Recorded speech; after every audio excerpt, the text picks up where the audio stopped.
The scent of ozone and stale blood always clung to the black sites, but tonight it carried the distinct metallic tang of an impending apocalypse. Earth had 72 hours before the sky burned, deep beneath the irradiated crust of what used to be the North American continent. Elias Thorne sat across a steel table from the catalyst of the coming extinction. He was a veteran of the United Earth Coalition Intelligence Directorate, a man who had spent 20 years navigating the shadows of humanity's expansion into the cosmos. He had interrogated warlords, corporate saboteurs, and rogue synthetics, but he had never sat across from a Kaelan royal. Her name was Lyra. She was the heir to an empire that spanned 3 star systems, an empire possessing technology that made human dreadnoughts look like floating scrap metal. The Coalition had managed to capture her only through a catastrophic combination of blind luck and the sacrifice of an entire orbital fleet. Now, she was locked in a reinforced bunker, her wrists secured by kinetic dampeners that pulsed with a dull, suppressing blue light. The diplomatic channels were entirely dead. The Kaelan Emperor had issued no demands, only a countdown. If his daughter was not returned by the end of the week, the Kaelan Armada would reduce Earth to a glass parking lot. Thorne's mission was clear: extract whatever tactical codes, fleet movements, or defensive blind spots he could before the bombs started falling. Lyra did not look like a monster, which only made her more terrifying. She possessed a devastating, statuesque elegance. Her skin was a flawless, iridescent porcelain that seemed to absorb the harsh fluorescent light of the interrogation cell. Silver-flecked eyes locked onto Thorne with unnerving stillness. She had not spoken a single word in 48 hours. She had not slept. She simply watched him, calculating, processing. Thorne leaned forward, resting his forearms on the cold steel. He kept his voice steady, projecting the hollow authority of a man backed into a corner. He detailed the orbital defense grids, the sheer volume of nuclear payloads the Coalition had pointed at the Kaelan vanguard. He painted a picture of mutual assured destruction. He offered asylum, a chance to stop a war that would leave both their species choking on ash.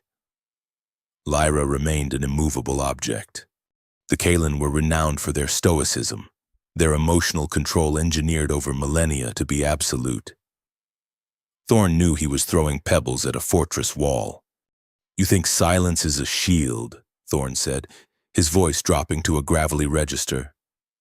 "It is just a delay. When your father's ships breach our atmosphere, billions will die. Your people will bleed just as much as ours. You have the power to stop the slaughter. Give me the primary fleet staging coordinates." For the first time in 2 days, the silver flecks in Lyra's eyes seemed to ignite. The bioluminescent patterns tracing the veins in her neck shifted from a calm azure to a dangerous, pulsing violet. She leaned forward, the kinetic dampeners whining in protest as she strained against them. "Your perspective is remarkably limited, Interrogator," Lyra said. Her voice was musical, yet it carried the terrifying resonance of a predator sizing up a meal. Her English was flawless, devoid of any alien cadence. "Enlighten me," Thorne replied, keeping his hand close to the stun baton holstered at his thigh. "You believe my father brings war," she whispered, her gaze dropping to his lips before snapping back to his eyes. "You believe you understand the board we are playing on.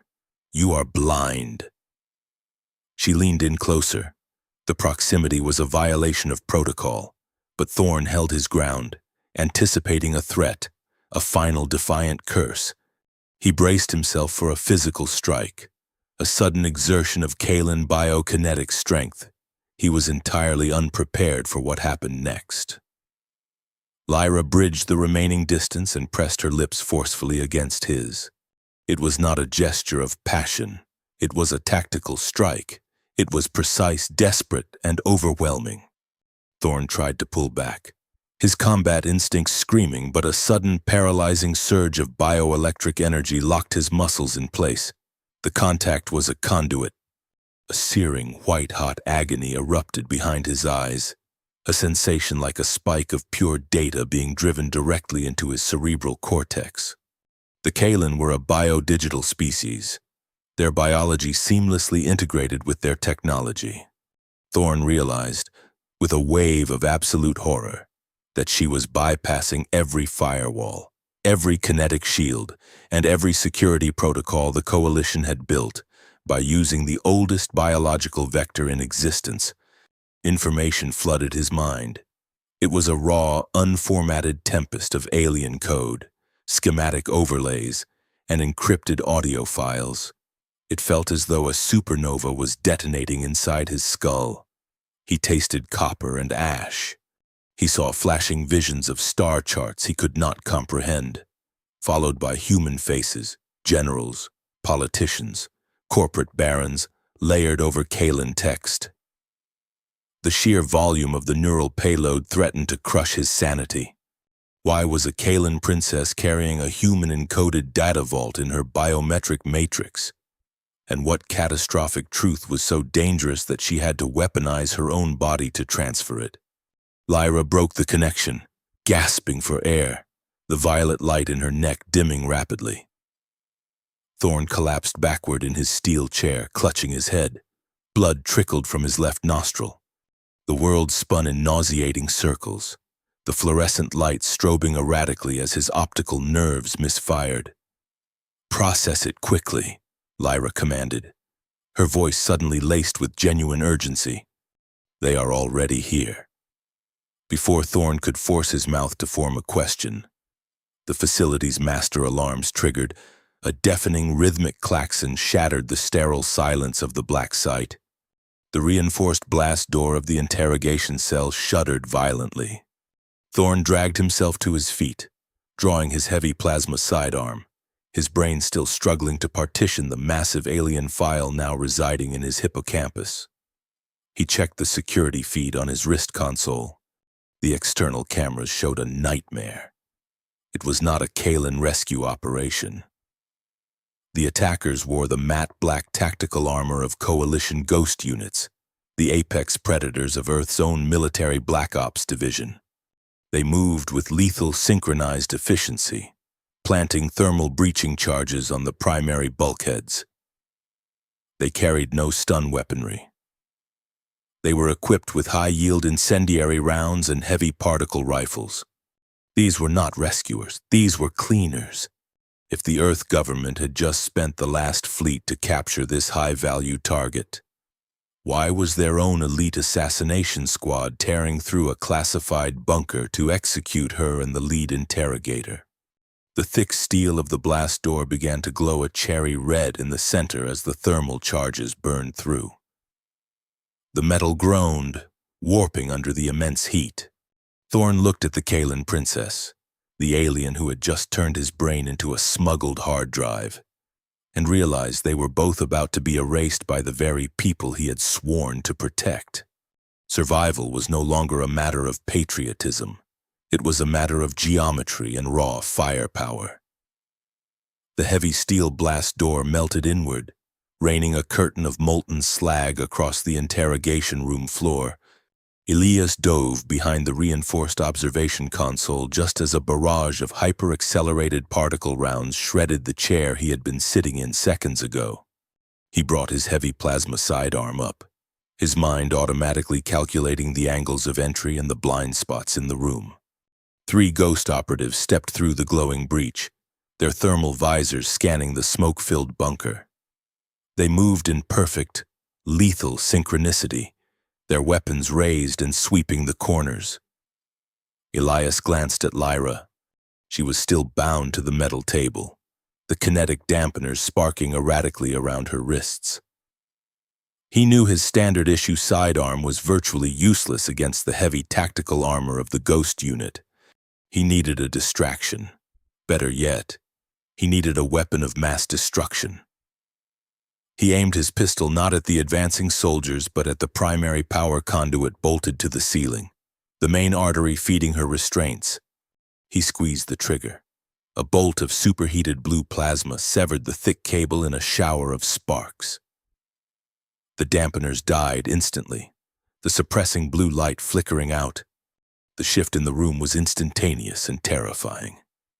The bioluminescent veins mapping Lyra's neck and arms flared a brilliant, blinding violet. The lead ghost operative pivoted toward the sudden light, raising his particle rifle to fire. He never even got close to pulling the trigger. Lyra did not strike him. She simply thrust her pale palm forward. The very air between her and the soldier warped, a visible, rippling distortion of localized gravity. The kinetic force hit the heavily armored operative like a runaway freight train. His chest plate caved inward with a sickening crunch, and the impact launched him backward into his squadmates with devastating momentum. All three men slammed into the concrete wall behind them, their armor cracking under the immense pressure. "I suggest we relocate, Interrogator," Lyra said. She stepped away from the table, casually brushing a fleck of burning ash from her stark prison uniform, completely unfazed by the violence she had just unleashed. "Lead the way, Your Highness." Ilias grunted, rising from cover and laying down a volley of suppressing fire to ensure the operatives stayed down as they sprinted toward the shattered door. They pushed out into the stark, fluorescent-lit corridors of the subterranean black site. The facility was in absolute chaos. Emergency strobes painted the concrete walls in flashing crimson, and the automated defense turrets had been entirely disabled by the breaching team. As they ran, the alien payload residing in Elias's cortex began to unpack itself violently. It was a brutal, forced expansion of data that forced its way into his conscious mind, overlapping with his physical vision. Numbers, faces, and intercepted communication logs flashed rapidly across his retinas like an inescapable heads-up display. It was not just data. It was memory and sensation. He felt the cold, sterile air of a Kalan war room, followed instantly by the humid cigar smoke atmosphere of a private Earth Coalition boardroom. He saw the face of Coalition Defense Minister Vance side by side with a high-ranking Kalan warlord, signing off on illicit, highly advanced munitions transfers. They were trading restricted weapons technology through untraceable proxy syndicates operating on the fringes of colonized space. The impending extinction-level war was not a tragic breakdown of diplomacy or a clash of incompatible civilizations. It was a manufactured product. It was a hostile corporate takeover on a galactic scale, designed to artificially inflate the value of defense contracts and enrich a shadowy cabal of cross-species war profiteers. The ghost operatives sweeping the facility were not here to kill a dangerous alien enemy. They were here to silence a witness and erase the one intelligence officer who had accidentally stumbled into the crosshairs. Two more ghost operatives rounded the corner ahead, immediately deploying a heavy, energy-absorbing riot shield. Elias did not break stride. He holstered his sidearm, slid across the slick, polished floor, and drove his boots directly into the knee joint of the operative on the left, snapping the armor plating. Lyra used his momentum, stepping onto his shoulder and launching herself into the air. She vaulted over the energy shield, landing smoothly behind the remaining soldier. She grabbed the operative by the back of his tactical helmet.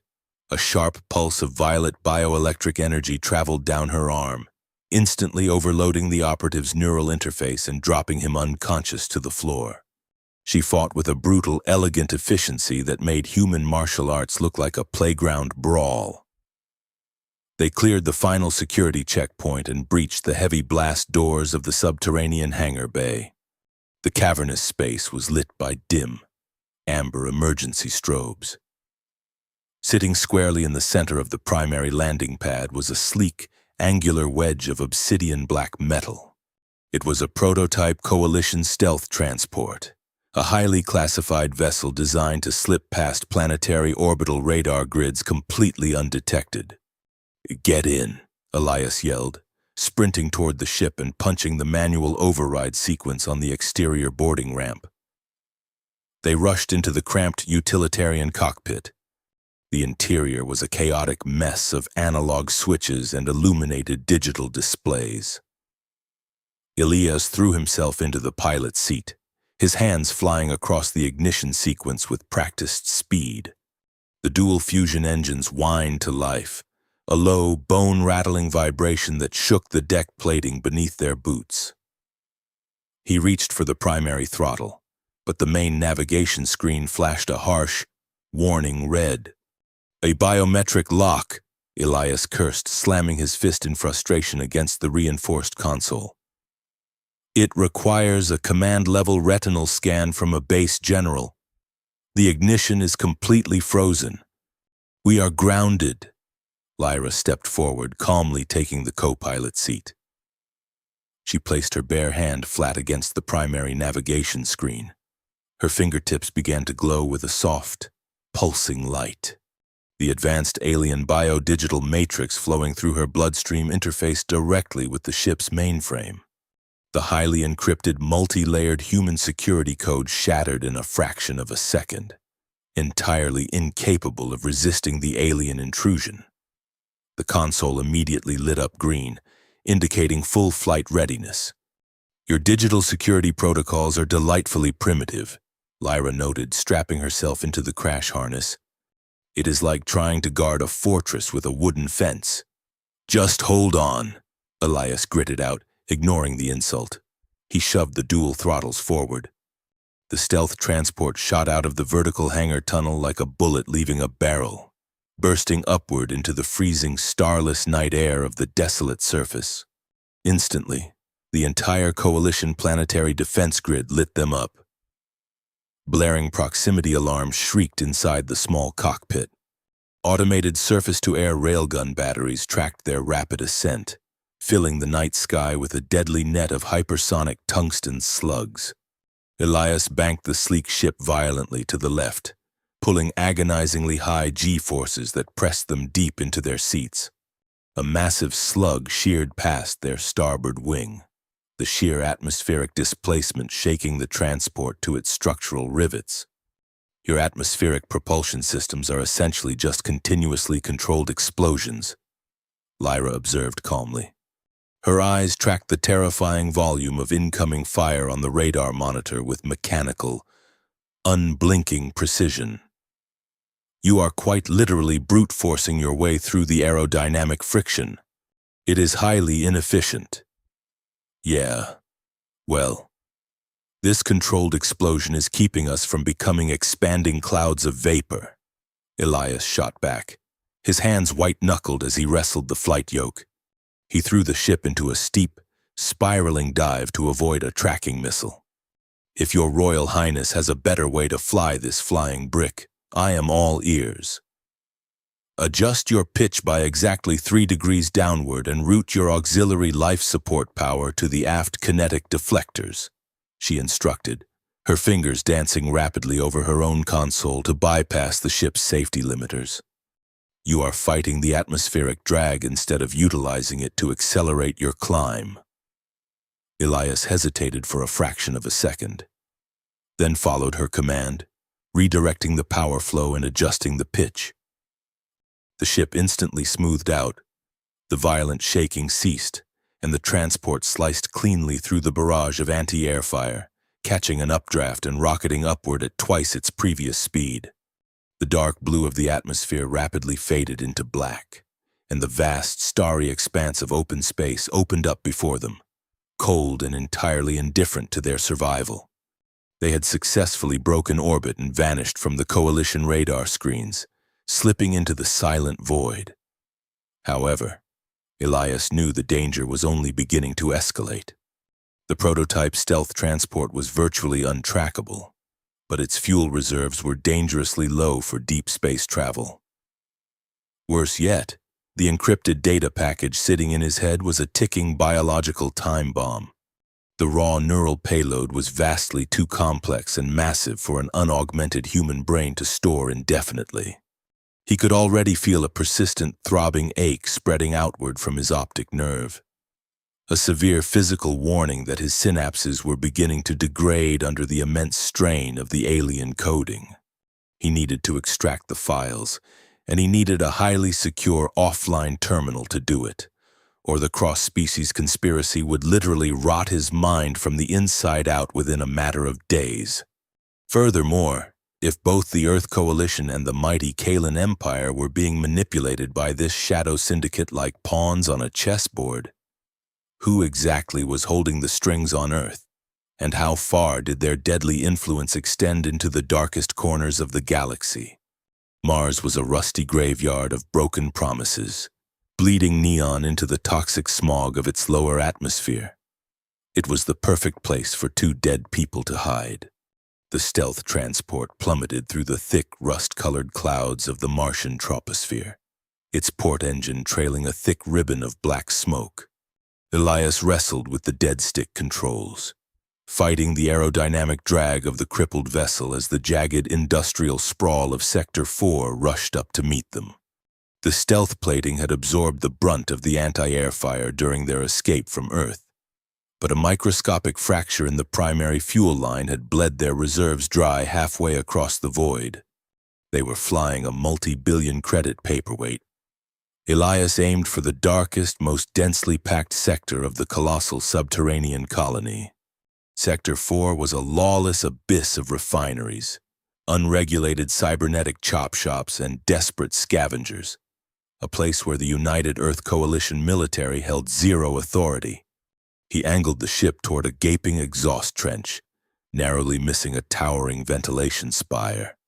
The transport slammed into the ferrocrete floor of an abandoned salvage yard, grinding forward for 200 meters in a shower of brilliant orange sparks before burying its nose into a mountain of discarded fusion coils.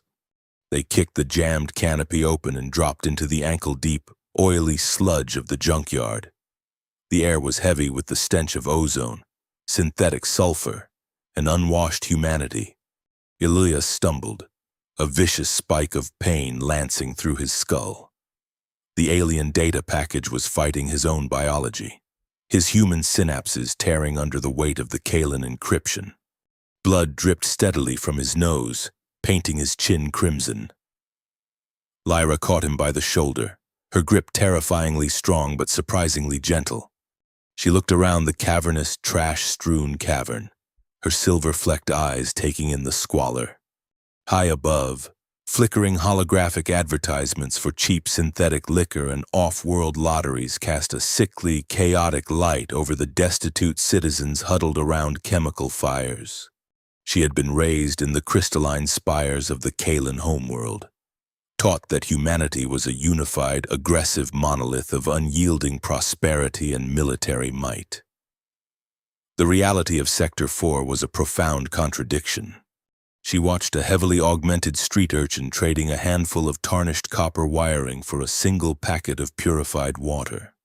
The Earth Coalition did not just exploit the galaxy. It actively fed upon its own people to fuel the war machine. Elias forced himself upright, wiping the blood from his mouth with the back of his sleeve. He pointed toward a narrow, unlit alleyway sandwiched between two towering scrap processors. He knew exactly where they needed to go.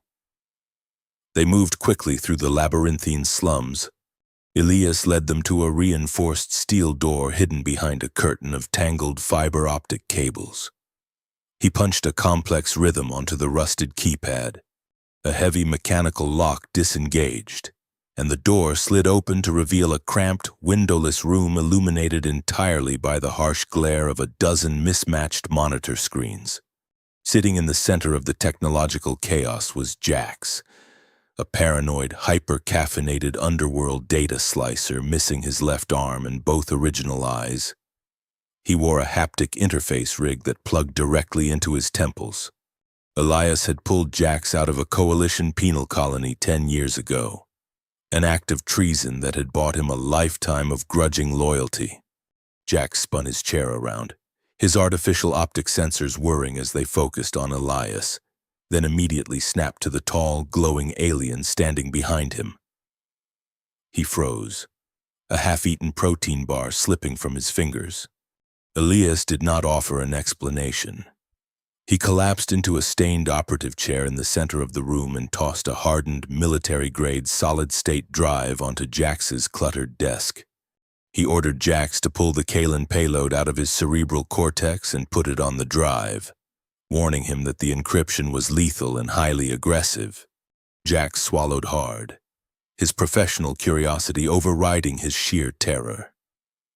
He pulled a thick, braided neural cable from the ceiling and attached the cold metal shunt to the port at the base of Elias's neck. The extraction process was significantly worse than the insertion. Elias violently gripped the armrests as his vision inverted. Jax's monitors flared with a blinding influx of alien code, the cooling fans of his server rack screaming under the sudden processing load. "Thorn, what exactly is this?"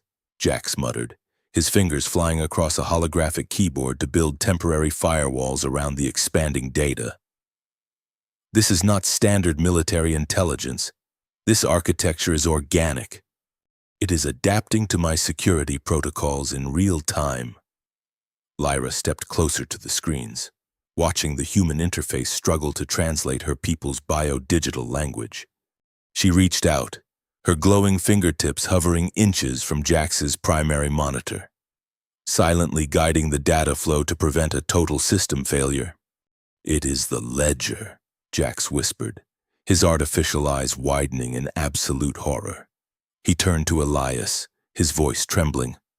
"Thorn, the Coalition Vanguard and the Kalen border fleet are not preparing for a tactical engagement.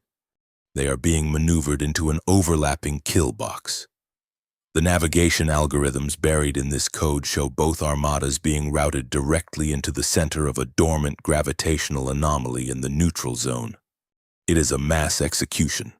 Someone is trying to wipe out both fleets simultaneously." Before Elias could ask who possessed the capability to orchestrate a dual-fleet massacre, the heavy steel door of the chop shop buckled inward under a massive kinetic impact. It was not the Coalition military. The three figures stepping through the shattered doorway wore the scarred, mismatched armor of the Orion Syndicate, the most ruthless bounty-hunting cartel in the outer colonies. They carried heavy, custom-built thermal shotguns and carried zero identification. How did a deep space cartel track a highly classified stealth transport to a random Martian slum within hours of a blackout escape? The horrifying realization hit Elias instantly. The Coalition Defense Minister had not just dispatched the Ghost Unit to silence them. He had put a galaxy-wide open-market bounty on their heads, ensuring that every mercenary from Earth to the edge of Kalen space was hunting them. Jax did not hesitate. He slammed his fist down on a large red console button, severing the physical connection to Elias's neck and triggering the localized EMP charge buried in his server racks. The entire room plunged into absolute darkness just as the lead bounty hunter opened fire. Superheated thermal pellets shredded the monitors, raining sparks and molten glass across the room. Elias grabbed the solid-state drive from the desk, shoving it deep into his jacket pocket. He grabbed Lyra's wrist and pulled her toward the hidden maintenance hatch in the back wall.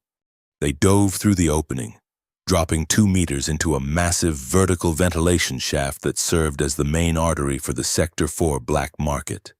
The bazaar was a chaotic, cylindrical abyss stretching hundreds of meters upward and downward, lined with precariously stacked merchant stalls and crisscrossed by a tangled web of localized gravity plating. Vendors shouted in a dozen different languages, selling stolen weapons, forged transit papers, and illegal cybernetics. The gravity was entirely subjective. People walked horizontally on the curved walls or floated freely between the haphazard pedestrian bridges. The bounty hunters breached the hatch behind them, instantly activating magnetic grapple boots to secure themselves to the vertical wall of the shaft. They raised their thermal shotguns, painting Elias and Lyra with targeting lasers.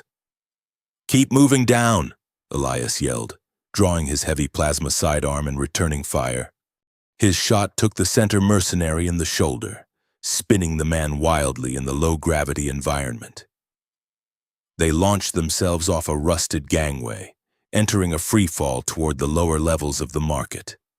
The air rushed past them, thick with the smell of roasting synthetic meat and engine exhaust. Lyra twisted gracefully in midair. She extended both hands toward a massive floating cargo container filled with scrap metal. Her bioluminescent veins flared violently. The localized gravity field around the container warped and inverted. The massive steel box lurched sideways, accelerating with terrifying speed directly into the path of the descending mercenaries. The impact crushed the lead hunter against a structural pylon, shattering the concrete. But the remaining two mercenaries adapted instantly, firing grapple lines to swing around the wreckage and continue the pursuit. Elias grabbed a passing pedestrian bridge, his arms screaming in protest as he arrested his momentum. He hauled Lyra onto the narrow metal grating. The market around them erupted into sheer panic as civilians fled the crossfire. Merchants activated their security shutters, and neon signs exploded under stray thermal fire. They sprinted along the curved wall of the shaft, gravity pulling them at a disorienting horizontal angle. Elias laid down suppressing fire, shooting out the artificial gravity plates beneath the mercenaries' feet to disrupt their movement. A heavy cargo tram, a massive iron beast used to haul ore from the deep mines, began its automated ascent up the center of the vertical shaft. It moved fast, its magnetic rails humming with raw electrical power. "We need to catch that," Elias shouted, pointing at the rising tram. They ran to the edge of the gangway. The timing had to be flawless. They leaped into the open void just as the roof of the tram passed below them. The horizontal gravity sheared off, instantly replacing itself with the punishing downward pull of the tram's artificial gravity field. They hit the flat metal roof hard, Elias rolling to absorb the kinetic shock. He looked back up the shaft. The surviving bounty hunters were shrinking into the distance, unable to match the speed of the rising tram. They had escaped the immediate ambush, but the victory was hollow. Elias patted his pocket, feeling the cold weight of the solid-state drive. Jax had managed to transfer the data, but the decryption was incomplete. They possessed the map to an impending galactic slaughter, but the final layer of the code, the identity of the architect commanding the anomaly, remained locked. The tram accelerated, carrying them upward into the darker, unmapped industrial processing zones of the Martian crust, a place where even the scavengers refused to go. The silence of deep space was a luxury Elias Thorne had not afforded himself in 2 decades. Aboard the rusted hull of the freighter, a smuggled bulk carrier limping its way toward the neutral zone. The absence of gunfire finally allowed the ghosts of his past to catch up with him. They had traded the last functioning components of the stealth transport's navigation matrix to a Martian scrap baron in exchange for passage on this automated ore hauler. The vessel was a colossal uncrewed cylinder of scarred iron, dragging thousands of tons of raw silicates away from the inner planets. It offered no comfort, only the cold, vibrating deck plates and the overwhelming isolation of the void. Yet, for the first time since the Black Site, nobody was actively trying to burn a hole through their chests. Elias sat on a crate of rationing supplies in the dimly lit primary cargo hold, his head resting in his hands. The adrenaline that had sustained him through the vertical firefight in Sector 4 was completely gone, leaving behind a profound, hollow exhaustion. The localized neural damage from carrying the Kalen data payload was taking its toll. Every time he closed his eyes, jagged lines of alien code bled into his peripheral vision, a constant reminder of the digital time bomb ticking inside his skull. Lyra walked toward him, her footsteps completely silent against the metal grating. The harsh, flickering light of the hold cast long shadows across her porcelain features. She had discarded the torn remnants of her prison uniform, replacing it with a heavy canvas mechanic's jacket she had scavenged from an emergency locker. The oversized human garment should have looked ridiculous on her, but she wore it with the same effortless, commanding posture she would have worn royal armor. She sat down on a crate opposite him, observing the dark circles bruised beneath his eyes and the slight tremor in his hands. The human nervous system is remarkably resilient, but it was never designed to interface with a quantum biometric matrix, Lyra said, her voice dropping the formal imperious edge she had weaponized in the interrogation room. The encryption is actively trying to rewrite your synaptic pathways to protect itself. If we do not find a secure terminal to offload the core architecture soon, your brain will simply stop instructing your heart to beat. Elias looked up, offering a dry, humorless smile. Add it to the list of things currently trying to kill me. At this point, the data rot has to get in line behind the Earth Coalition, the Orion Syndicate, and whatever shadow cabal is currently trying to turn our respective solar systems into a mass grave. He leaned back against the bulkhead, letting the low hum of the freighter's sublight engines massage his aching spine. The quiet space between them stretched out, shedding the hostility of their initial encounter. Stripped of their titles, their military backing, and their national loyalties, they were just two fugitives trapped in a metal box hurtling through the darkness. I spent 20 years doing terrible things in the dark so the people of Earth could sleep in the light, Elias confessed, his voice barely a whisper against the engine noise. I dismantled sovereign governments. I authorized drone strikes on civilian sectors to eliminate single targets. And I justified every single drop of blood as a necessary sacrifice for the survival of our species.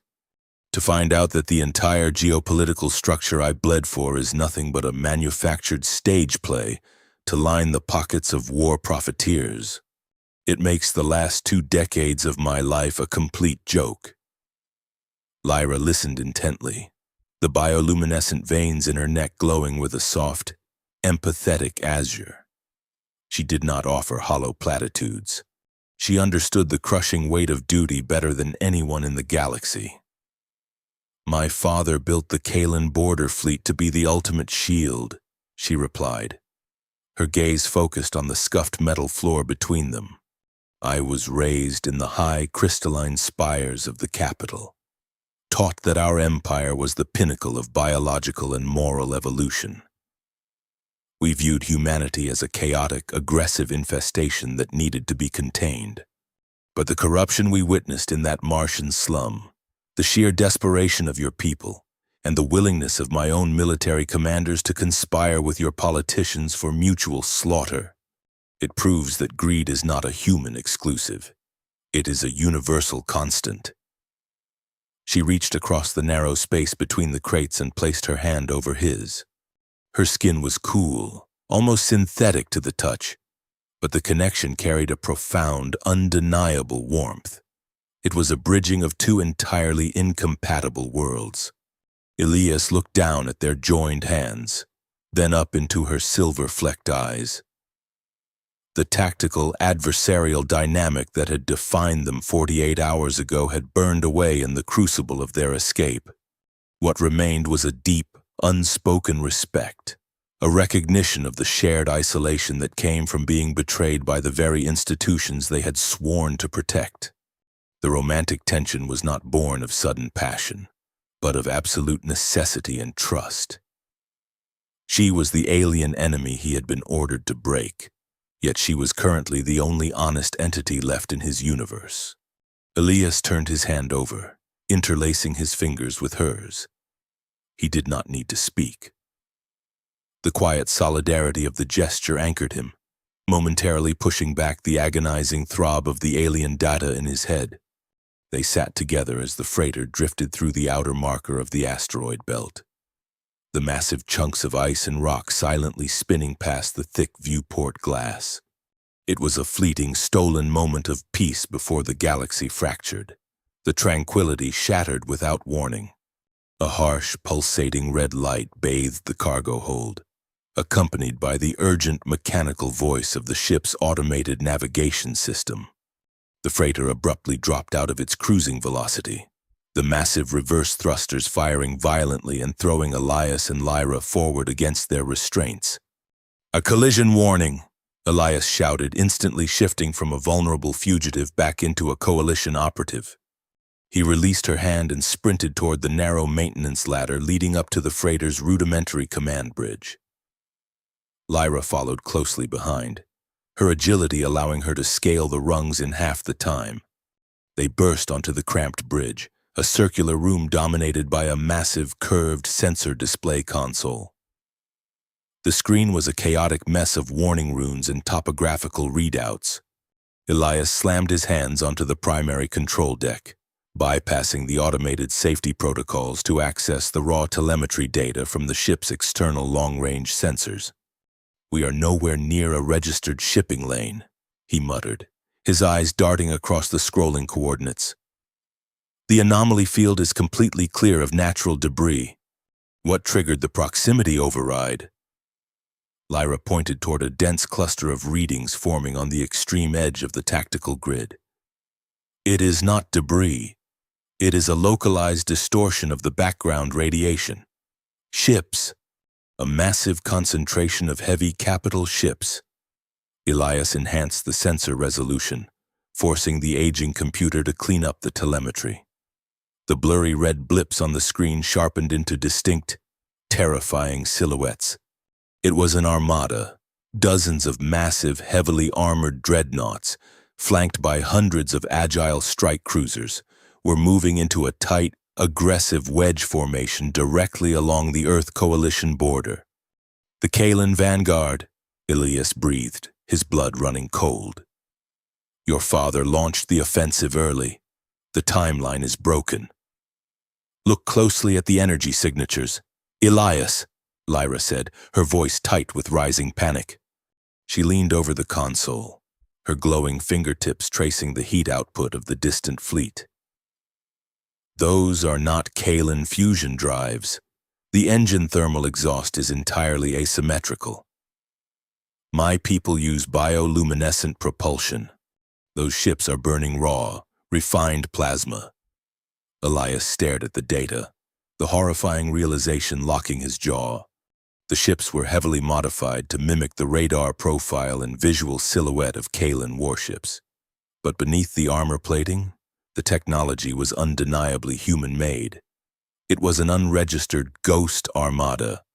The war profiteers were not waiting for the political tension to snap. They were forcing the issue. This massive fleet was moving into position to launch a devastating, unprovoked bombardment on the outer Earth colonies, perfectly disguised as a Kalan invasion force. It was the ultimate false flag operation. The moment those plasma batteries fired on human settlements, the Earth Coalition would retaliate with its full nuclear arsenal, driving both sides blindly into the gravitational kill box mapped out in the data drive sitting in Elias's pocket. The trap was springing shut, and the architects of the genocide were completely insulated from the fallout. "They are aligning their primary targeting arrays," Lyra warned, watching the sensor ghosts maneuver into firing positions. "They will begin the bombardment of the Jupiter colonies in less than 3 hours." Elias looked at the communications array on the rusted control panel. They were millions of miles from Earth, sitting in an unarmed, sluggish ore freighter, possessing the encrypted proof of the conspiracy but lacking any means to decode the final layer and expose the puppet masters before the sky caught fire.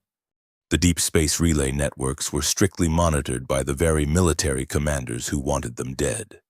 If they tried to broadcast a warning from this ship, the Ghost Fleet would simply vaporize them before the transmission cleared the local sector. They were out of time, out of allies, and staring down the barrel of an extinction-level event. The Ghost Fleet was a dagger poised at the throat of humanity. But Elias Thorne knew exactly where to find a megaphone loud enough to scream a warning. He did not need a military vessel to stop the impending slaughter. He just needed a transmitter massive enough to pierce the dark matter interference of the neutral zone. He pulled up the localized sector map on the freighter's archaic console, his fingers flying across the cracked glass. 100,000 kilometers away, Hidden deep within the grinding, chaotic orbit of the Tartarus asteroid field sat Outpost Echo. It was a derelict, automated communications relay station, abandoned by a bankrupt mining conglomerate half a century ago. Its primary broadcast dish was the size of a small moon, designed to punch tightly beamed data packets through dense cosmic radiation. If they could reach it and power up the main array, they could broadcast the decrypted Kalen payload on every open emergency frequency from Earth to the furthest colony world. They abandoned the sluggish ore freighter, ejecting in a cramped, unarmored maintenance pod designed for short-range hull repairs. Lyra took the manual thruster controls. She navigated the treacherous, spinning debris of the asteroid field with terrifying intuition. Her bio-digital mind calculating the complex orbital mechanics of the crushing rocks in real time. She piloted the fragile pod through gaps that Elias would have sworn were impassable. Skimming the jagged surface of a massive iron asteroid before slamming the pod onto the rusted docking collar of Outpost Echo. The station was a technological graveyard. They breached the primary airlock, stepping into a freezing zero-gravity corridor illuminated only by the faint, failing glow of emergency chemical strips. The air was thin and tasted of stale copper and ancient dust. The life support systems were operating at barely 5% capacity. Every breath plumed into a cloud of white mist in the freezing vacuum. "The main server core is 3 levels down," Elias said, his voice echoing in the desolate silence. He drew his heavy plasma sidearm, his combat instincts flaring.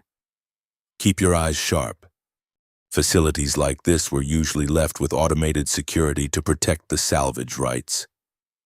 His warning was entirely prophetic. As they descended through the central access shaft, the dormant station suddenly hummed with malevolent energy. Red targeting lasers pierced the gloom. 4 heavy, tread-bound defense drones detached from the bulkheads. They were archaic but brutally effective, armed with rapid-fire tungsten shredders and heavily armored chassis. The narrow confines of the access shaft turned instantly into a vertical kill zone. Elias kicked off the wall, using the zero-gravity environment to propel himself into a rapid spin. Firing a barrage of plasma bolts that melted the primary sensor cluster of the nearest drone. The machine exploded into a shower of molten shrapnel. Lyra did not rely on standard weaponry. She channeled the biokinetic energy coursing through her veins, her skin glowing with a blinding violet intensity. She intercepted a hail of tungsten rounds with a localized gravity shield, the bullets flattening harmlessly against the invisible barrier. With a swift, fluid motion, she inverted the shield, launching the crushed metal back at the remaining drones with the force of a railgun strike. The kinetic impact tore the machines apart, leaving their ruined chassis floating silently in the dark. They reached the primary broadcast center, a massive domed chamber dominated by a towering spire of dormant server racks. Elias moved to the main terminal, plugging the solid-state drive into a heavily corroded interface port. He pulled the neural cable from his jacket, hesitating for only a fraction of a second before shoving the shunt into the port at the base of his neck. The pain was immediate and absolute. The alien data within his cortex recognized the external processing power of the station and surged outward, violently forcing its way through his fragile human neural pathways. He dropped to his knees, blood pouring freely from his nose and ears. "I cannot bypass the final encryption layer," Elias choked out, his vision swimming in a sea of red static. "The station's architecture is too primitive. It lacks the raw processing bandwidth to crack the biometric lock on the final file." Lyra knelt beside him. She placed both hands flat against the central server spire. She closed her eyes, and her entire body became a conduit of brilliant, pulsing light. She was forcibly bridging the gap between her advanced Kalen biology and the archaic human technology, acting as a living, breathing quantum processor. She poured her own life force into the station's grid, overloading the circuits with biodigital energy. The massive broadcast dish outside the station groaned as it pivoted, its ancient gears grinding against decades of accumulated ice. The massive transmitters powered up, drawing every ounce of residual energy from the derelict outpost. On the central monitor, the final layer of the Kalen data unspooled. The identity of the architect was finally laid bare. It was not a rogue faction or a greedy corporation. It was Supreme Commander Vance of the Earth Coalition, operating in direct synchronized partnership with High Chancellor Vane of the Kalen Empire. The two highest-ranking military officials in the galaxy were orchestrating the mutual destruction of their own fleets to seize absolute, dictatorial control of the post-war ruins. "I broadcast it," Lyra whispered, her voice strained, her glowing skin beginning to flicker dangerously. "Send it all." Elias slammed his fist onto the execution key. A massive, concentrated burst of raw data fired from the outpost, a silent scream echoing across the galaxy, transmitting the undeniable proof of the conspiracy to every civilian, military, and diplomatic channel in existence. They had exposed the monsters, but they had also lit a flare in the darkest room in the universe. The massive energy spike of the transmission acted as a perfect beacon. Before the broadcast even finished cycling, the tactical radar lit up. A sleek, hyper-advanced stealth corvette dropped out of warp space directly above the outpost. They were not bounty hunters or standard coalition troops. They were the Praetorian Guard, the elite, heavily augmented personal enforcers of Supreme Commander Vance. They breached the station ceiling in a coordinated explosive entry, dropping into the broadcast center in heavily armored drop suits. The ensuing firefight was a masterclass in asymmetrical brutality.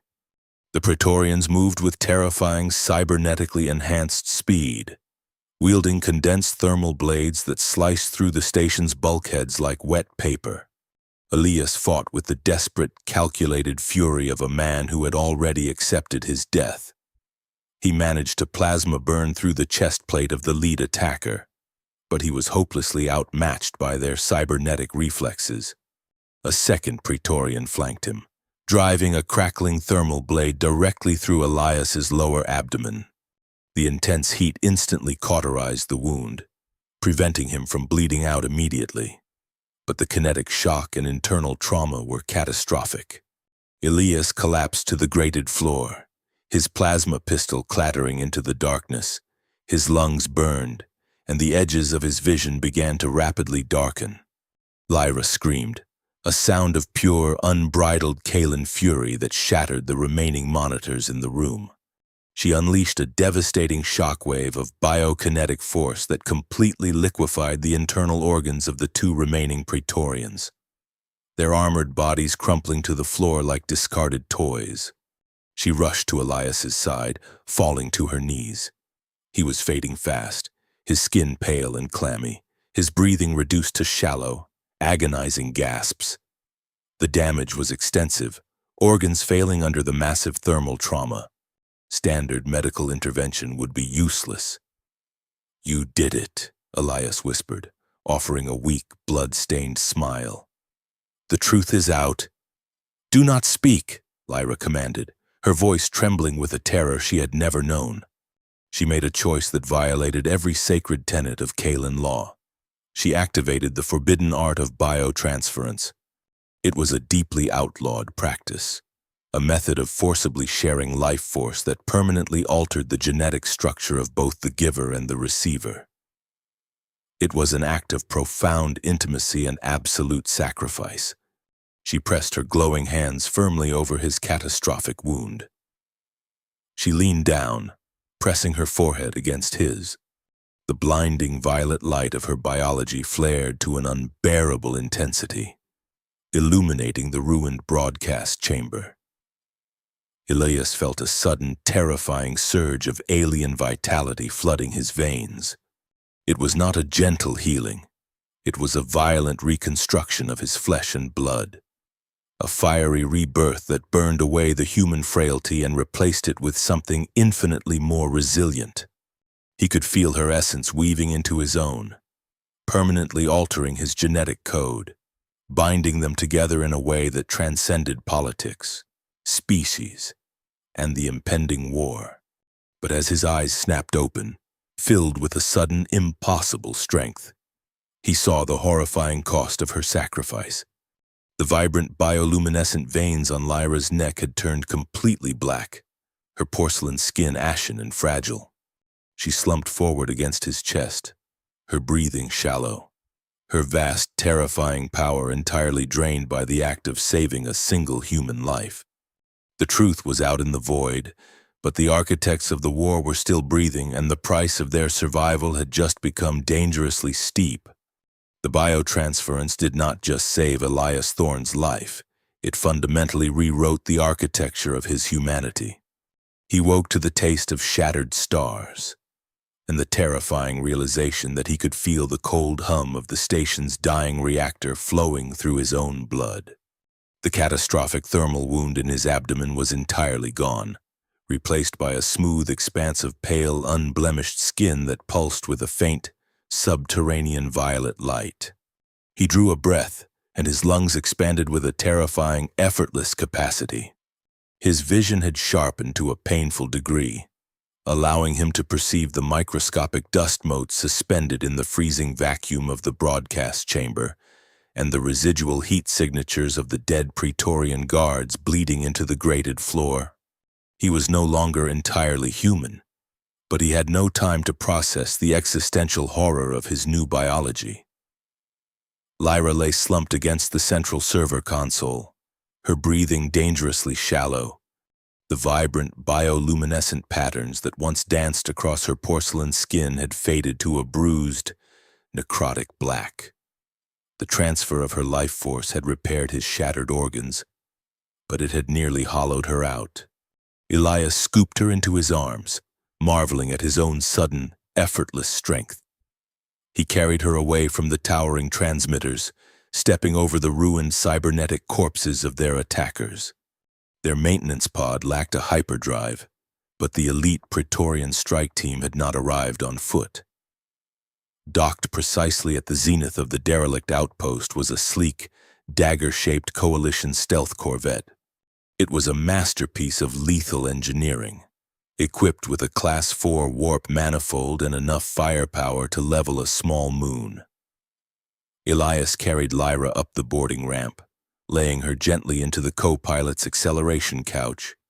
Despite her absolute physical exhaustion, Lyra refused to relinquish control. She forced her eyes open, the silver flecks dull but burning with an unyielding royal stubbornness. She reached for the primary navigation yoke with trembling fingers. "You are in no condition to fly," Elias warned, strapping himself into the pilot's seat and watching his new, highly sensitized hands grasp the complex human controls with unnatural familiarity. "Let me plot the jump vectors." "Your brain is still adjusting to the synaptic rewrite," she countered, her voice a raspy whisper lacking its usual musical cadence. "You would miscalculate the dark matter friction and scatter our atoms across 3 star systems. Engage the primary thrusters. I will handle the astrogation." Elias did not argue. He trusted her completely, a profound realization that settled warmly in his altered chest. He initiated the pre-flight sequence, feeling the immense power of the Corvette's twin fusion drives vibrate through the deck plating directly into his enhanced marrow. He disengaged the docking clamps and punched the throttle. The ship tore away from the dying outpost, leaving the Tartarus asteroid field behind in a blur of starlight. Lyra interfaced with the navigational computer. She bypassed the standard military jump coordinates, inputting a deeply complex non-linear trajectory that exploited microscopic tears in the spatial fabric. It was a Kalan astrogation technique entirely unknown to human science. The stars beyond the viewport stretched into blinding white lines, and the Corvette plunged into the chaotic, swirling tunnel of warp space. The broadcast we sent from the relay station will take hours to penetrate the military encryption networks, Lyra said, her eyes fixed on the churning temporal distortion outside the glass. A High Chancellor Vane will undoubtedly attempt to scrub the data from the Kalan sub-ether before it reaches my father, if we do not deliver the uncorrupted physical drive directly to the Emperor's court. The false flag fleet will fire on Jupiter, and the retaliation will be absolute. Then we deliver it, Elias replied, his jaw set tightly. Straight into the lion's den. The warp tunnel collapsed, spitting the stealth corvette violently back into normal space. The deceleration dampeners screamed in protest, throwing them hard against their harnesses. The view outside the cockpit was not empty space. It was a heavily fortified nightmare. They had dropped directly into the heart of the Kalan border blockade. Hundreds of massive, organic-looking dreadnoughts floated in a terrifying, synchronized grid. They were not constructed of welded steel and exposed wiring like Earth vessels.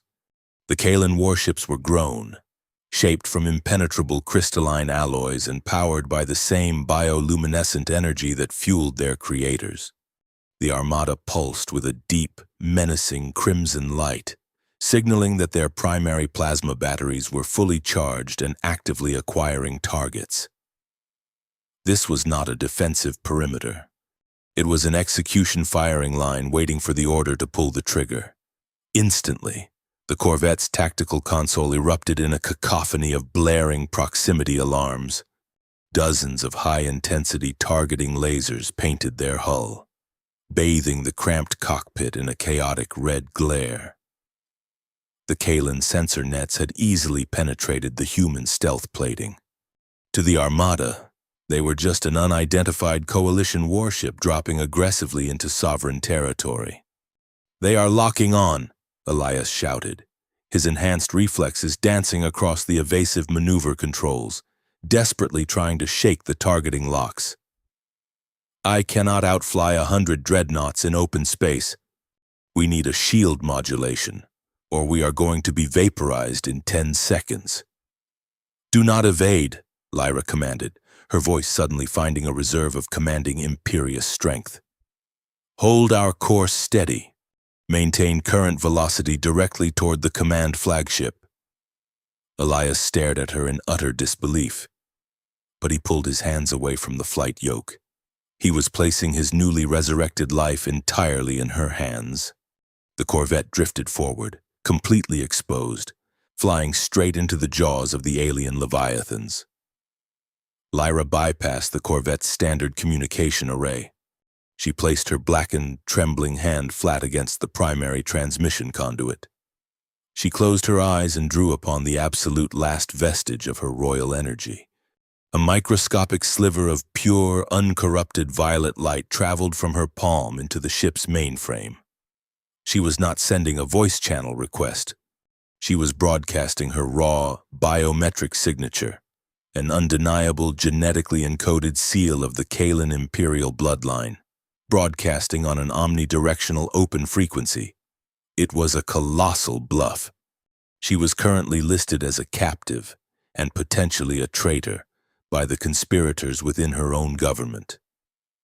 Broadcasting her presence to an armada actively preparing for war was strategic suicide. The tense seconds stretched into eternity. The targeting lasers remained fixed on their hull. Elias gripped the armrests, bracing for the inevitable blinding flash of plasma fire that would end their desperate run.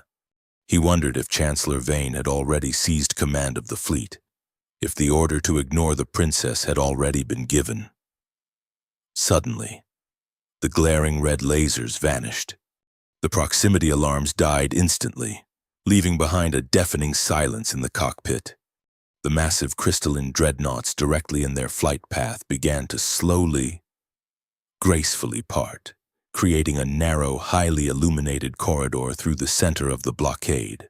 At the very end of the corridor floated the Emperor's flagship, a colossal, cathedral-like vessel that dwarfed the surrounding warships, its hull shimmering with a majestic, intimidating gold luminescence. They recognized the cipher. Lyra exhaled, a profound relief washing over her pale face. Bring us into the primary hangar bay. Smoothly.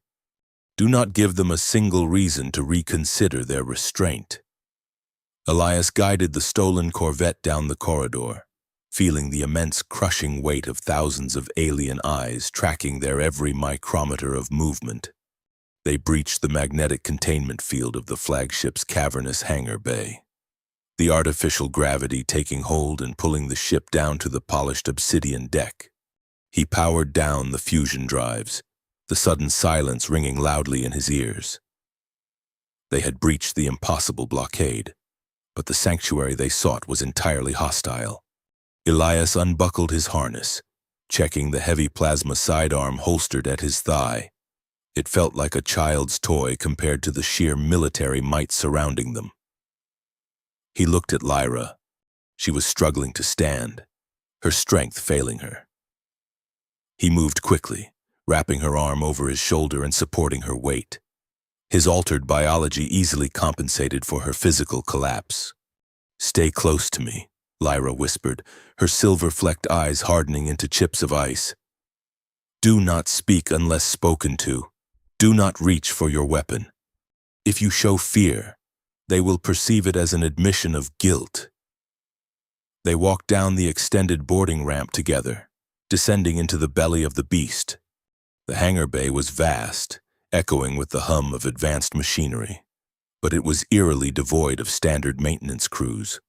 Instead, standing in a perfect, imposing semicircle around the base of the ramp was the Emperor's Royal Guard. They were terrifying figures, standing nearly 8 feet tall, entirely encased in seamless reflective armor that seemed to shift and adapt to the ambient light. They held long, elegant pole arms tipped with crackling, condensed plasma blades. They did not move. They did not breathe audibly, and they offered no salute to their returned princess. They simply leveled their weapons directly at Elias and Lyra, the tips of the plasma blades humming with lethal intent. From the center of the armored formation stepped a Kalan commander, his uniform adorned with the heavy, dark insignias of the High Chancellor's personal retinue. He held a small, glowing datapad in his hand, his eyes locked onto Lyra with cold, calculated triumph. "Princess Lyra," the commander said, his voice echoing sharply across the silent hangar. "By the authority of High Chancellor Vane and the Imperial War Council, you are hereby stripped of your royal titles. You are charged with high treason, sedition, and consorting with an enemy operative to sabotage the military readiness of the Kalan Empire." The trap had closed perfectly. The broadcast had not saved them. It had only accelerated the conspirators' timeline. Elias tightened his grip on Lyra's waist, feeling the deep, violent hum of his new biology preparing for a fight they could not possibly win. They had brought the absolute truth directly to the Emperor's doorstep, only to find that the assassins were already holding the keys to the castle. Treason is rarely announced with a whisper. It usually arrives behind the synchronized hum of energized plasma blades. Elias felt the ambient heat of the Royal Guard weapons against his spine as they were marched through the labyrinthine corridors of the Kalan flagship. The interior of the dreadnought was a sprawling cathedral of organic crystal and thick bioluminescent conduits, pulsing with a deep, rhythmic heartbeat that vibrated right through the soles of Elias's boots. Beside him, Lyra walked with a slow, agonizing, deliberate grace. Her royal bearing had returned, shielding the profound physical weakness radiating from her core. The necrotic black veins staining her throat were a stark, terrifying reminder of the biotransference that had saved his life at the cost of her own power. She refused to let him carry her, drawing on a terrifying reservoir of sheer imperial willpower. The heavy iridescent doors of the Imperial War Council chamber dilated open, revealing a massive amphitheater of tiered obsidian benches overlooking a central holographic projection matrix. The air was frigid and smelled of ozone and ancient ceremonial incense. At the absolute apex of the room sat the Kalan Emperor. He was a monolithic, terrifying figure radiating an aura of absolute, uncompromising authority. His skin pulsed with a brilliant, blinding silver light that cast long, sharp shadows across the polished council floor. Flanking the emperor were the high lords of the Kalan military echelon, their expressions carved from stone. Standing prominently among them was High Chancellor Vane, his face a carefully constructed mask of manufactured sorrow and deep political concern. But it was the figure standing beside Vane that made Elias's newly augmented blood run entirely cold. It was Earth Coalition Defense Minister Vance. He wore the pristine, decorated white uniform of a diplomatic peace envoy. The human architect of humanity's impending extinction was standing casually in the enemy's throne room, pretending to negotiate a ceasefire while his hidden ghost fleet prepared to burn the Jupiter colonies to ash. Vane stepped forward, his voice amplified by the chamber's acoustic architecture, echoing with a hollow, rehearsed grief. He formally presented Lyra to the council as a compromised biological asset. He claimed she had been captured, tortured, and fundamentally brainwashed by human intelligence operatives to assassinate the Emperor and destabilize the border fleet from the inside. He then pointed a long, crystalline finger directly at Elias, labeling him the coalition triggerman sent to execute the royal family and plunge the Kalan Empire into chaos. Vance offered a solemn nod of agreement. Playing the role of the sympathetic human diplomat forced to expose a rogue agent from his own government, it was a flawless, perfectly executed political theater designed to justify the immediate execution of the only two people who knew the truth. Elias did not wait for the Emperor to pass judgment. The biotransference had completely rewired his nervous system, stripping away the sluggish limitations of his human biology and replacing them with a terrifying, explosive speed. Before the Chancellor's personal guards could even register his muscular shift, Elias lunged. He did not reach for his confiscated sidearm. He sprinted directly toward the central holographic projection matrix in the center of the sunken council floor. Vane shouted a panicked order to execute him. Two massive guards stepped into Elias's path, sweeping their heavy plasma polearms in a lethal, decapitating arc. Elias dropped to his knees, sliding across the frictionless obsidian floor directly beneath the searing blades. He used his augmented momentum to kick the legs out from under the first guard, launching himself upward off the falling alien's chest to clear the final distance to the console. He slammed his hands onto the smooth, crystalline surface of the matrix. He pulled the military solid-state drive from his jacket and jammed it into the universal data port. The Kalan mainframe instantly flashed a brilliant, hostile red, actively rejecting the primitive human hardware. He had one terrible option left. He ripped the heavy, braided neural cable from his pocket, slammed the metal shunt brutally into the port at the base of his neck, and grabbed the exposed optical conduits of the Council's mainframe with his bare hands. He forced the connection. He used his biologically altered body as a raw, living data bridge between the encrypted human drive and the highly advanced Kalan network. Absolute agony flared through his newly constructed synapses. It felt as though lightning was being forcefully injected directly into his optic nerves. But the Kalan energy now flowing permanently in his veins recognized the ship's fundamental architecture. The security firewalls recognized him as one of their own. The central holographic projector erupted into blinding life. Above the council floor, towering 10 meters high and rendered in flawless, undeniable detail, a crisp audio-visual log materialized. It showed Defense Minister Vance and High Chancellor Vane standing together in a secure, unregulated orbital bunker. The timestamp flashed clearly, indicating the meeting had occurred exactly 48 hours before Lyra's initial capture. The audio was perfectly clear, echoing across the silent amphitheater. It detailed their exact plan to use the hidden ghost fleet to launch a false flag attack on the human colonies. deliberately provoking a retaliatory strike that would wipe out the loyalist forces of both species. Vane and Vance were openly discussing how they would subsequently seize absolute, dictatorial control of the resulting power vacuum across both solar systems. The entire amphitheater descended into a stunned, breathless silence. The Emperor's blinding silver light flared into a dangerous, volatile crimson as he stared upward at the towering holographic projection of his most trusted advisor plotting his execution.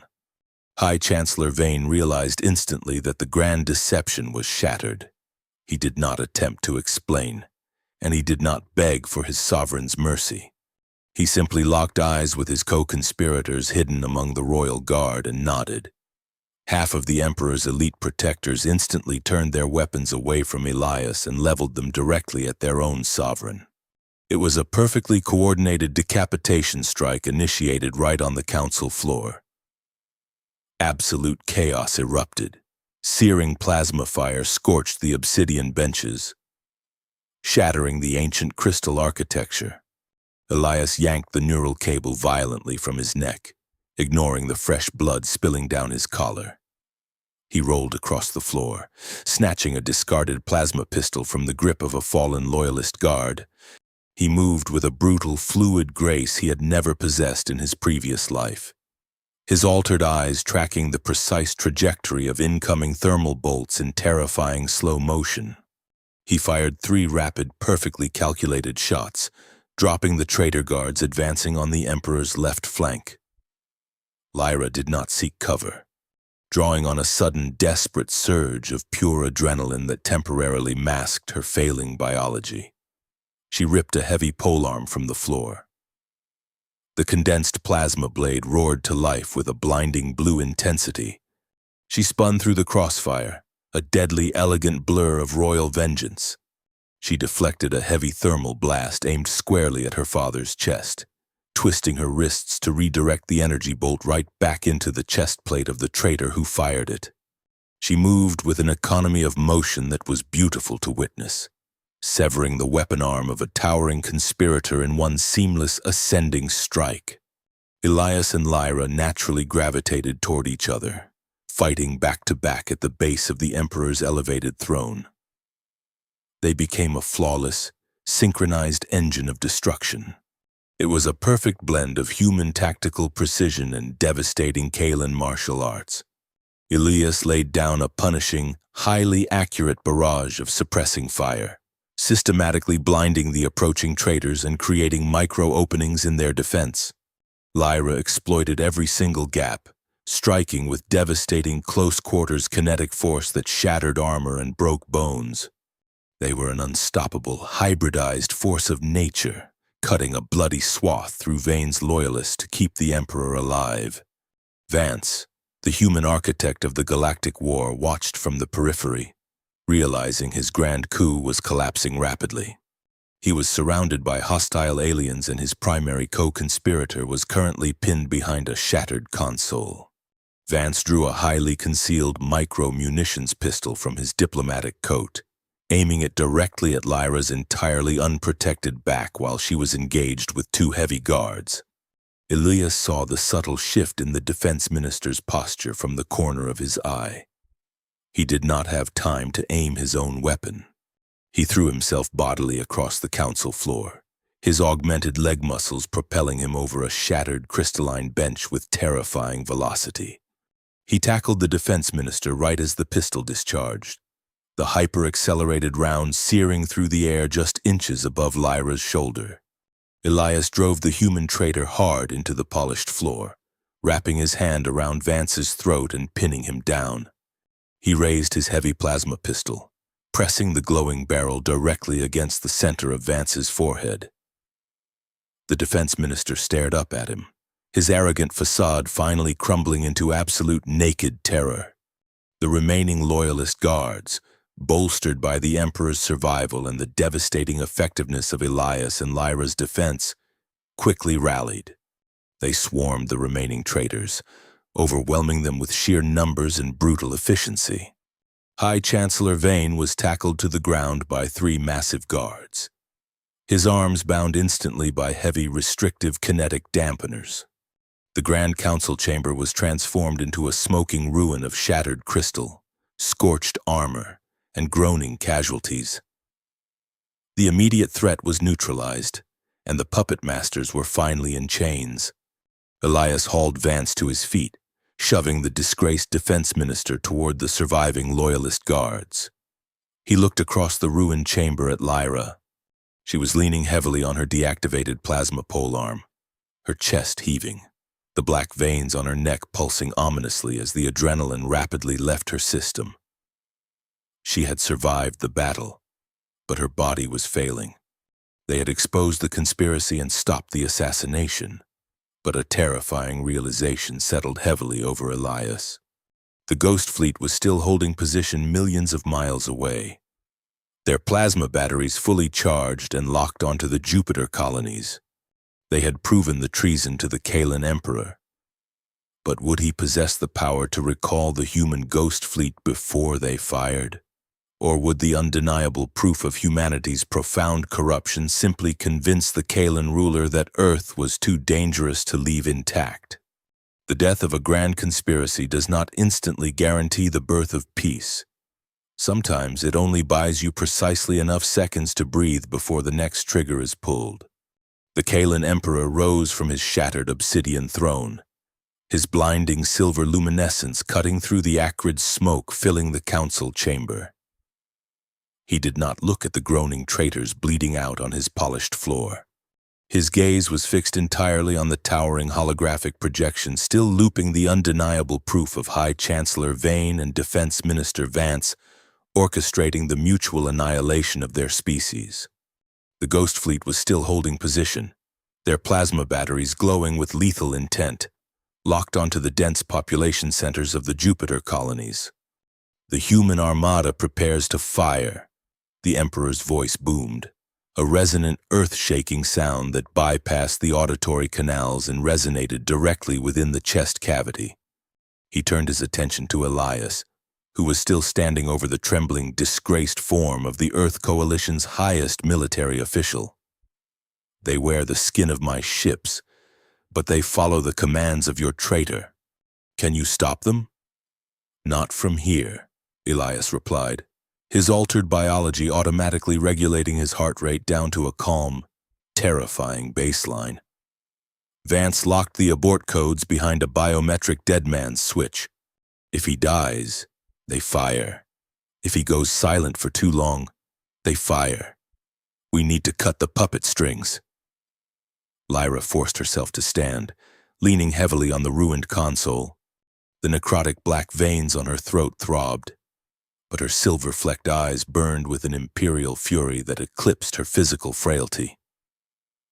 We do not need his codes, Lyra declared, her voice rasping but absolute. She looked up at her father. We have the raw data stream. We have the decrypted proof. Broadcast it.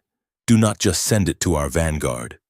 Route the transmission directly through the flagship's primary hypercoms and force-feed it into the encrypted tactical network of the Earth Coalition loyalist fleet stationed at Mars.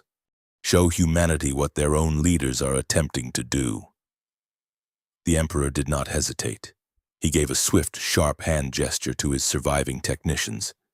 The massive Kaelan flagship hummed with a sudden, overwhelming surge of power. They bypassed the standard diplomatic channels and brutally hijacked the Earth Coalition's secure military frequencies. Millions of miles away, aboard the loyalist Earth dreadnoughts orbiting the Red Planet, every tactical monitor, every pilot's heads-up display, and every command deck projection matrix was instantly overridden. The high-definition audio and video of Vance and Vane plotting the genocide of both fleets played simultaneously across thousands of vessels. The effect was instantaneous and catastrophic for the conspirators. The loyalist Earth commanders, men and women who had dedicated their lives to defending their colonies, watched their commanding officer casually trade their lives for post-war political dominance. The confusion on the Earth communications grid lasted for exactly 30 seconds before righteous, unbridled fury took over. Elias watched the tactical display in the council chamber update in real time. The massive Earth loyalist fleet broke their defensive formation around Mars. They did not jump toward the Kalan border. They executed a micro-warp jump directly to the coordinates of the disguised Ghost Fleet holding position over Jupiter. The Ghost Fleet commanders realized instantly that their absolute cover was blown. They were entirely surrounded by heavily armed Earth dreadnoughts demanding immediate surrender, while the vast Kalan armada on the border simultaneously locked their targeting arrays onto the conspirators' coordinates. The Shadow Syndicate mercenaries were highly paid to start a war, but they were not paid enough to die in a synchronized crossfire from two united armadas. One by one, the thermal signatures of the Ghost Fleet's plasma batteries began to power down. Their engine cores cooled. The impending extinction level event dissolved into a tense, heavily monitored mass surrender. The trap had been dismantled from the inside out. Elias let out a slow, measured breath, releasing his iron grip on Vance's collar. He handed the disgraced defense minister over to the towering Kalan royal guards, ensuring the man would face a highly public, cross-species tribunal. The war was officially over before a single shot was fired between the loyalist factions. In the quiet aftermath, as medical teams rushed into the shattered amphitheater to tend to the wounded, Elias and Lyra finally found a moment of stillness amidst the chaos. They stood together near the massive viewport overlooking the vast, newly pacified Kalan armada. The stars outside were cold and distant, a stark contrast to the burning connection they shared. The biotransference had irrevocably bonded them. Elias could feel the subtle shift in her heart rate, the lingering exhaustion in her muscles, and the profound weight of her royal duty pressing down on her shoulders. Lyra could sense his newfound strength, the sharp, hyper-aware edges of his altered consciousness, and the deep, underlying grief of a man who could never truly return to his own world. "You saved billions today, Elias," Lyra said softly, her hand reaching out to trace the unblemished skin of his abdomen where a fatal thermal wound had existed just hours ago. Her touch was warm, the violent energy of the transfer having settled into a permanent quiet hum between them. "But you have destroyed your own life to do it. The Coalition intelligence apparatus will never stop hunting you. You exposed their deepest rot. I died in that subterranean bunker the moment you kissed me," Elias replied, offering a genuine, weary smile. He rested his hand over hers, feeling the steady, rhythmic pulse of the alien vitality she had gifted him. "Whoever walked out of that facility is someone else entirely. Earth is not my home anymore. The institutions I bled for were just illusions built by greedy men." Lyra looked into his eyes, understanding the immense sacrifice he had made. "You could stay here, within the Empire. My father owes you his life, and my people owe you their future. You would be protected." Elias gently pulled her closer, the proximity feeling as natural as breathing. "I am a shadow operative. Lyra, I know how to break things, how to dismantle regimes, and how to survive in the dark. Your empire needs a diplomat right now. They need a princess who can guide them through the fragile peace we just bought. They need you to rebuild the council, not explain why you are keeping a highly lethal, biologically altered human assassin as a pet." It was the bitter, sobering reality of their differing worlds. They had forged a bond in the fires of survival that transcended the boundaries of their respective species. But the responsibilities they carried pulled them in entirely opposite directions. She was the luminous future of a powerful empire, tasked with healing the deep political fractures caused by the conspiracy. He was a ghost, a rogue element who operated outside the bounds of authorized history. A simple life together was a beautiful, impossible fantasy. "Then where do you go?" she asked, her voice tight with an emotion she fought fiercely to control. "Into the void," Elias answered, his gaze drifting out to the endless expanse of space beyond the glass. There are still remnants of the Orion Syndicate out there. There are war profiteers who managed to escape the net today. The Shadow Cabal is wounded, but it is not dead.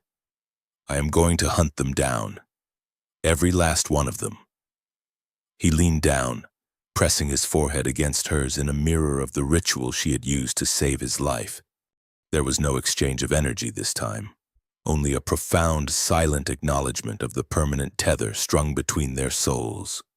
They were two halves of a terrifying, beautiful equation, forever separated by duty, yet fundamentally intertwined by the blood running in their veins. "I will find you again," Lyra promised, her silver-flecked eyes shining with absolute certainty. "When the Empire is secure, when the darkness is pushed back, I will find you." "I will be waiting," Elias whispered. He turned and walked away, his enhanced footsteps making no sound on the obsidian floor. He slipped past the perimeter of the Royal Guard, melting into the shadows of the colossal flagship. He had arrived as a prisoner marked for death, and he was leaving as a phantom, carrying the power of a star in his chest and the love of an alien princess as his only compass. The universe had demanded a war, a brutal clash of civilizations fueled by manufactured hatred and political greed. Instead, it received a fragile, hard-won peace, purchased by the incredible courage required to look an enemy in the eyes and choose to trust them. It was a testament to the profound truth that humanity is not defined by biology or origin, but by the willingness to sacrifice everything for the fragile hope of a better tomorrow. Thank you so much for watching this story unfold. If you enjoyed this journey into the dark corners of the galaxy, please leave a like, subscribe to the channel, and share this video with your fellow sci-fi fans. Let me know you made it to the very end by dropping the word rebirth in the comments below. Do not forget to hit that hype button so this video can break through the algorithm and reach more viewers who love a great, action-packed narrative. Keep looking to the stars, and I will see you in the next one.